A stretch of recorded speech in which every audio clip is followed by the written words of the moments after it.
আসসালামু আলাইকুম এভরিওয়ান, আশা করি আপনারা সবাই ভালো আছেন। আমি আলহামদুলিল্লাহ ভালো আছি। তো আজকে আপনাদের জন্য নিয়ে আসলাম কিসের ভিডিও, অবশ্যই থাম্বনেল দেখে বুঝতে পেরেছেন। হ্যাঁ, আজকে আপনাদের জন্য নিয়ে আসলাম গর্জিয়াস হাতের কাজের থ্রি পিস ডিজাইন।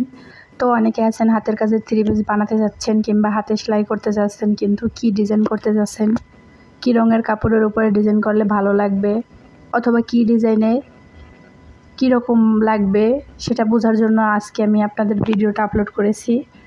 তো এখানে সব গর্জিয়াস ডিজাইন। অনেকে আছেন গর্জিয়াস ডিজাইন পছন্দ করেন, অনেকে বলতে আমিই পছন্দ করি গর্জিয়াস ডিজাইন, কারণ কষ্ট করে একটা থ্রি পিস হাতে সেলাই করব, যদি গর্জিয়াস না দিই সিম্পল ডিজাইন দিলে তো দেখতেই বোঝা যায় হাতে সেলাই, একটু এমব্রয়ডারি ভাবটা যদি না আসে।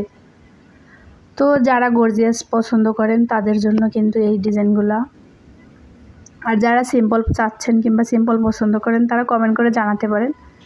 আমি অবশ্যই সিম্পলের উপর একটা ভিডিও আপলোড করে দিব আপনাদের। তো দেখুন এখানে ডিজাইনগুলো কিন্তু অনেক সুন্দর সুন্দর, দেখতে অনেকটা এমব্রয়ডারি করার মতো লাগে। আর হ্যাঁ, আমার ভিডিও শেষে কিন্তু অল্প কয়েকটা সিম্পল ডিজাইনও আছে প্রিন্ট কাপড়ের উপরে। সিম্পল ডিজাইনগুলো চাইলে এরকমের আপনারা নিজেরা হাতে সেলাই করে নিতে পারেন। তো এখানে কিন্তু প্রত্যেকটা থ্রি পিসই অনেক সুন্দর এবং ইউনিক, আমার খুব ভালো লাগছে। থ্রি পিসে হাতের কাজের পাশাপাশি একটু কুশি কাটাও আছে শেষের দিকে থ্রি পিসগুলোয়। তো আপনারা যার যেটা ভালো লাগে সেটা এখান থেকে দেখে দেখে বানাতে পারেন, অথবা আপনারা কী রকমের কী রঙের কাপড়ের উপরে ডিজাইন দেখতে চান হাতের কাজের থ্রি পিস, অবশ্যই আমাকে বললে আমি ভিডিও আপলোড করার চেষ্টা করব। আজকের ভিডিও এই পর্যন্ত। সবাই ভালো থাকবেন, সুস্থ থাকবেন। আল্লাহ হাফেজ। নতুন নতুন ভিডিও পেতে অবশ্যই চ্যানেলটি লাইক কমেন্ট সাবস্ক্রাইব করে পাশে থাকবেন। ওকে, বাই।